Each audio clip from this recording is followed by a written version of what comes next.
사사기에는 많은 사사들이 등장하는데 이 사람들의 역할은 이스라엘 나라가 위기에 처했을 때 혜성같이 나타나서 나라를 구하기도 하고 하나님께로 돌이키게 하고 사사들이 치리하는 동안에는 평안이 있었고 말씀의 테두리 속에 있었습니다.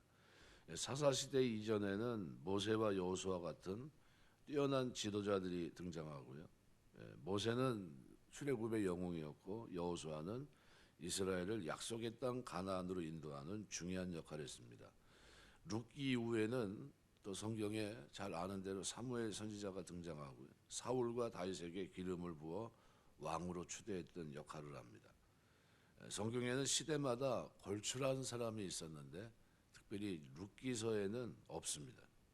룻기서만큼은 보통 사람 이야기가 담겨 있습니다. 그래서 룻기서 1장 1절에서 5절 말씀해 보면 보통 사람들, 우리가 얘기하는 대로 평범한 사람들이 나오는데 한 6명 등장합니다. 엘리멜렉과 그의 아내 나무미, 두 아들 말론과 기론, 그리고 이 4명은 유대 가정을 이루고 있었고 모압의 두 번째 이제 두 여인이 등장하는데 룻과 오르바입니다. 그래서 말론과 기론의 아내가 됐는데 이 6식구는 유대인과 모압 여인으로 구성된 다문화 가정을 형성하죠. 그래서 오늘 본문에 보면 이들이 하나님에게 쓰임 받을 수 있었던 중요한 기회를 놓칩니다. 누가요? 엘리멜렉, 나오미, 가장 기준을 갖고 있는 장자권을 갖고 있다고 표현하는 엘리멜렉이 어떤 결정을 내리느냐 하는 것이 대단히 중요한데요. 그래서 영어에서 초이스란다는 IC가 붙어 있어요. 냉철해야 된다는 겁니다. 그래서 여기 정치 지도자도 아니고 엘리멜렉은 종교 지도자도 아닙니다. 이름을 뜯어보면 그렇지만 부모님은 경건한 부모님이셨습니다. 엘리라는 말은 나의 하나님, 멜렉이라는 것은 왕이라는 거예요. 나의 하나님이 왕이시다. 그러니까 엘리멜렉의 부모는 누가 봐도 하나님을 잘 섬기는 여호와 신앙을 갖고 있던 사람입니다. 그런 시절에 아들을 낳으면서 이름을 나의 하나님이 왕이시다라고 지었다고 한다면 부모의 신앙과 삶을 엿볼 수 있을 겁니다. 그러니까 엘리멜렉이 하나님을 왕으로 모시면서 그분에게 굴복되는 삶을 영위하기를 원하면서 그런 바람을 가지고 이름을 지었던 거죠. 그렇게 살기만 하면 엘리멜렉도 영적으로 어두운 이스라엘에게 그 살아가는 동안에 빛된 역할을 할 수 있었을 겁니다. 근데 그처럼 경건했던 부모 마음과는 상관없이 엘리멜렉은 분명한 기업도 있었는데 그 하나님, 왕이신 하나님께 묻지도 않고 그 하나님께 뜻을 구하고 찾지도 않고 모압 지방으로 갈 것을 결정합니다. 그에게 하나님은 그의 삶, 아주 중요한 것을 결정하고 지배하는 왕의 하나님이 아니었어요. 그 보통 사람에서 하나님의 사람으로 도약할 수 있는 기회, 보통 사람으로 살다가 하나님의 손에 붙들림 받아 특별하게 쓰임 받을 수 있는 기회를 잃어버리고 보통 사람으로 살다가 죽고 맙니다. 이름값을 하지 못하는. 나옴이란 이름은 또 어떨까요? 하나님은 나의 기쁨이시다는 뜻이에요. 그러니까 나오미 부모 역시 상당히 경건한 가정입니다. 그래서 하나님을 알았을 뿐만 아니라 하나님을 깊이 의지하는 사람이었을 겁니다.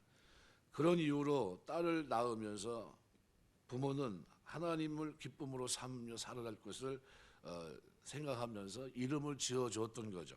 그러니까 이처럼 경건한 양 부모는 엘리멜렉과 나호미를 부부로 연을 맺을 수 있게 해주셨습니다. 이 부부가 그들의 이름대로만 살면 진정으로 축복된 삶을 살았을 겁니다. 하나님을 왕으로 모시고 하나님에게 기쁨을 구하는 삶, 이보다 더 아름다운 보통 사람들의 가정이 있겠습니까? 아마 이건 누구나 다 부모가 기대했던 그런 가정이고요. 축복받을 만한 그런 가정입니다. 이 축복된 가정에 하나님은 두 아들을 주셨습니다. 그들에게도 놀라운 삶일 뿐만 아니라 그들의 아들들에게도 만일 이들이 하나님 앞에 기쁨을 구하고 하나님을 왕으로 모시며 살았다고 한다면 아마 후에 누가 됐든 간에 어떤 며느리가 들어왔든 간에 그들이 끼칠 영향력도 대단했을 겁니다. 근데 그런 삶을 자연히 전염적이기 때문에 주변 사람들에게도 영향을 미칠 수 있는 향기가 나는 삶이 될 수 있었는데 그런데 이 사람들은 보통 사람으로 살다가 보통 사람으로 죽습니다. 하나님을 떠난 나오미에게 기쁨이 사라지는 장면이 기록이 됩니다. 하나님을 떠나면서 그에 따르는 파급 효과도 만만치 않습니다. 모압으로 떠나면서 일차적으로 고향 안에서 말씀을 듣는 기쁨, 그죠? 그 안에서의 모든 즐거움이 사라집니다. 고향을 떠나지 않았을 때 누릴 수 있었던 모든 평안도 다 사라지죠. 그 다음에 이 기쁨은 남편을 잃으면서 또 이 기쁨은 잃어버리게 되고요. 또 이 기쁨은 두 아들을 잃으면서 이 기쁨은 잃어버리게 됩니다. 이름은 하나님 앞에서 기쁨을 누리고 살았으면 좋겠다는 소원을 가졌는데 안타깝게도 자리를 떠나면서 나오미는 기쁨과 전혀 상관없는 사람이 되고, 그리고 이것을 탈출구로 살면서 두 아들이 결혼을 했지만 아들이 떠나가면서 또 며느리를 또 하나를 잃게 됩니다. 기쁨은커녕 그녀의 삶은 괴로움, 마라 그 자체였습니다. 그러니까 점점 안 좋아지고 있는 이 엘리멜렉과 나오미의 모습을 볼 수 있습니다. 오늘 본문에 등장하고 있는 그의 아들 말론과 기론도 마찬가지입니다. 엘리멜렉과 나오미는 하나님과 양 부모의 축복을 받으면서 결혼을 했고요. 그리고 그들은 하나님의 은혜로 부모에게 기쁨을 안겨준 아들을 낳았는데 둘이나 선물을 받았습니다. 이스라엘 백성에게 아들은 가계를 잇는 중요한 의미가 있었습니다. 그런 까닭에 아들을 낳지 못하는 여인은 죽은 자와 같은 취급을 받았습니다. 그런데 두 아들을 얻었다고 하는 것은 말 그대로 경사입니다. 얼마든지 기업을 이을 수 있는 자식이 둘이나 있었으니까요. 근데 그 이름은 엘리멜렉과 나오미의 신앙을 보통 엿볼 수 있는데 자신들의 이름이 하나님과 너무 깊이 연루된 것이 마땅치 않아서인지 몰라도 그들은 두 아들을 위해서 하나님과 전혀 상관이 없는 이름을 선택합니다. 말론, 기론. 말론이란 말은 질병이란 뜻이고 기론이란 뜻은 진멸 또는 소모라는 뜻입니다. 자식을 낳으면서 이름을 이렇게 지낸다는 것은 뭔가 문제가 있다는 거예요. 그러니까 아버지 결정을 따라서 흉년을 피해 모압 지방으로 이들도 쫓아갑니다. 그들의 운명이 부모님, 특별히 아버지에 의해서 결정되는 순간이었습니다. 모압 지방에 살아 돌아오지 못하고 그곳에다 뼈를 묻게 되었기 때문에 그렇습니다. 말론과 기론은 일찍 아버지를 잃게 되는 슬픔도 맛보았지만 그것도 아무도 위로해 준 사람이 없는 이방 땅에서 그들이 치른 유대인 장례 절차도 모압 사람들의 손짓을 받으면서 장례를 치렀을 겁니다. 그렇게 허망하게 그들의 아버지를 떠나보냈는데 이때쯤 되면 다시 올라왔어야 되는 게 맞습니다.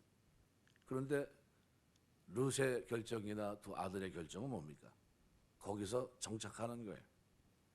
두 아들의 결혼은 그 허망한 마음을 달랠 길이 없어 선택했는지도 모르지만 원래 이스라엘은 이방인과 결혼하면 안 되는, 이미 율법을 통해 그렇게 말씀하고 있었습니다. 그래서 신명기 보면 7장에 3절 4절에 또 그들과 혼인하지 말지니 내 딸을 그들의 아들들에게 주지 말 것이요 그들의 딸도 내 며느리로 삼지 말 것은 그가 내 아들을 유혹하여 그가 여호와를 떠나고 다른 신들을 섬기게 함으로 여호와께서 너에게 진노하사 갑자기 너희를 멸하실 것임이니라.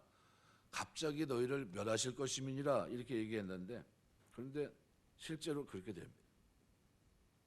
하나님 말씀에 말론과 기론은 귀를 기울이지 않습니다. 하나님의 뜻을 구하지 않아요.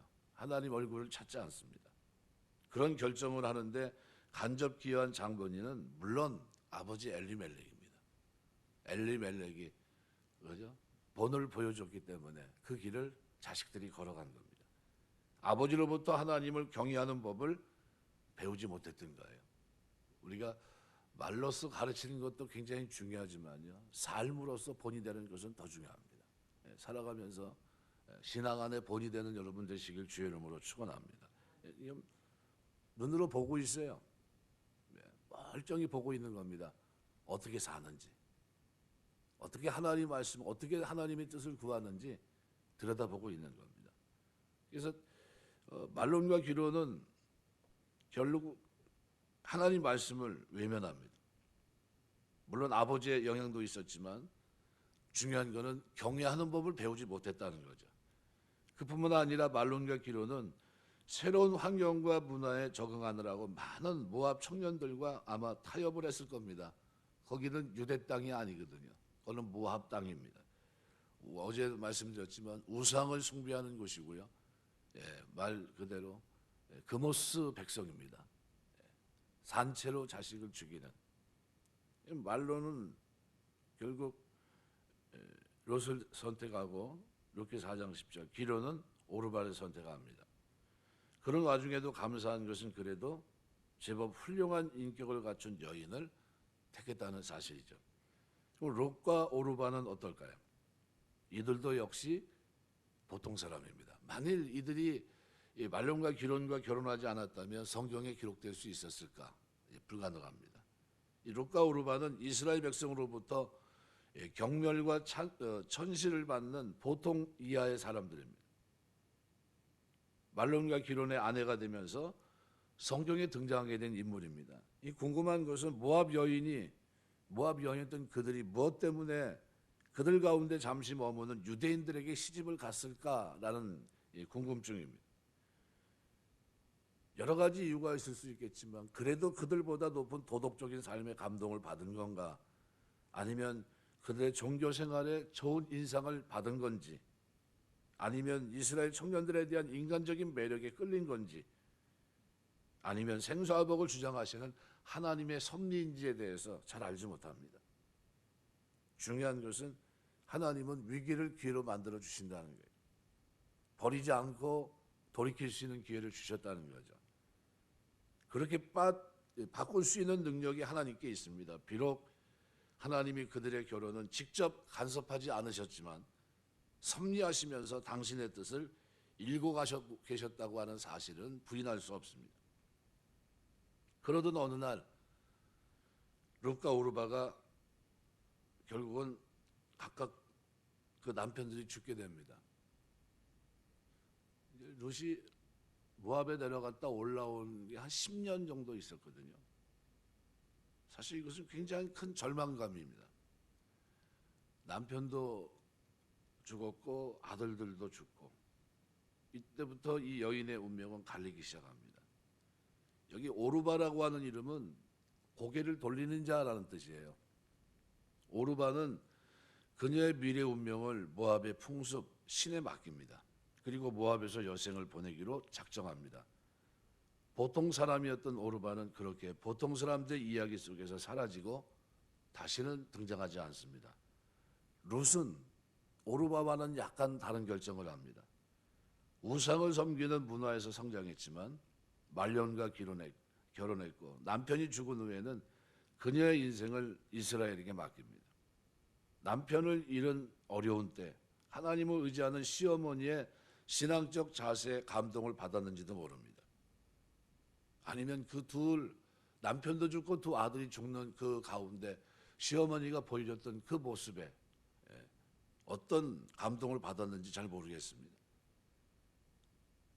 그러니까 모압 남자들과는 달리 남편의 인격적 대우에 감동을 받았는지, 아니면 두 아들 잃은 시어머니가 대처하는 모습에 감동을 받았는지, 아무튼간 그런 결정을 하는 데 있어서는 중요했는데, 롯이라고 하는 이름은 우정, 헌신이란 뜻을 갖고 있어요. 그런데 남편 말론에게 자신의 인생을 맡겼고, 말론에 대한 헌신은 한 발 더 나가서 남편인 말론의 가문과 신앙에 대한 것이기도 했고, 그런 이유를 가지고 그녀는 남편이 죽은 후에도 시어머니에게 끝까지 헌신합니다. 시어머니에게 하나님께 자신의 인생을 걸어요. 그와 같은 헌신 때문에 롯은 하나님의 섭리와 축복 속에 들어오게 됩니다. 6명의 보통 사람들을 기록하고 있는데요, 따지고 보면 세 부류입니다. 경건하게 시작했다가 하나님의 은혜를 알 수 있는 말씀도 주어졌고, 그렇지만 그 하나님의 뜻을 구하지 않고 자기 멋대로 살아가다 나락으로 떨어진 두 사람, 또 하나는 아들들입니다. 명목상 유대인으로 살던 사람들, 아버지가 걸어간 본을 쫓아 그 길을 걸어갔던 두 아들의 삶, 그리고 또 불신자들 가운데 유대교로 들어왔고, 그중 롯은 한없이 위로 올라갑니다. 그 신앙이 정점을 향해 치닫을 수 있을 정도로 인도합니다. 성경 속의 위대한 사람들은 1%도 안 됩니다. 바울이 얘기한 대로 형제들아 우리의 부르심을 보라 하면서 문벌이 있는 자들이 많지 않고 형편없다는 거예요. 대부분 보통 사람이라는 거예요. 우린 다 아주 보통 이하였다는 겁니다. 그들의 유형을 보면 오늘 주인공의 유형과 비슷합니다. 경건하게 시작했다가 타락한 사람, 명목상의 신앙인으로 살다가 하나님의 부름을 받은 사람들. 하지만 이방인이 회심하여 별처럼 반짝이는 인생을 산 사람도 있는데 그것이 바로 롯입니다. 말씀을 맺겠습니다. 하나님은 우리가 어떤 사람으로 이 땅을 살기를 원하실까? 세 번째예요. 경건하게 태어났지만 경건한 문화 속에 있었지만 하나님이 왕인지 하나님에게 기쁨을 구하는 삶을 저버린 삶이 아니라 아버지가 그렇게 살았으니까 그냥 그렇게 쫓아가듯이 그냥 아무런 의미 없이 무의미하게 명목상 신앙으로 사는 것보다도 이방인이었지만 하나님의 뜻을 구하고 이제는 헌신하면서 회심해서 이제 반짝이는 지난날에는 무명한 자고 지난날에는 아무 의미가 없는 사람이었지만 이제는 그리스도 안에서 의미를 부여하고 가치 있는 인생을 사는 이렇게 헌신된 사람으로 하나님이 우리를 부르셨다는 사실을 잊지 마셔야 됩니다. 롯은 그런 것의 모델이에요. 우리가 살아가면서 하나님 앞에 기도하시면서 하나님 내가 좋은 배경을 갖고 있지만 배경에 걸맞는 삶을 이 땅에 살아갈 수 있도록 은혜도 베풀어 주옵소서. 내가 평범한 인생이 되지 않도록 도와주옵소서. 내 삶은 평범할지라도 내 신앙은 하나님 앞에 헌신된 신앙이 될 수 있도록 붙들어 주옵소서. 하나님께 뜻을 구하고 하나님이 나의 기쁨이 될 수 있는 그런 삶이 되어질 수 있도록 하나님 나에게 은혜를 베풀어 주옵소서. 기도하시고 그런 은혜와 복이 저와 여러분의 믿음 생활 속에 하나님을 섬기며 살아가는 경건한 생활 속에 늘 충만케 되시길 주의 이름으로 축원합니다. 기도하겠습니다.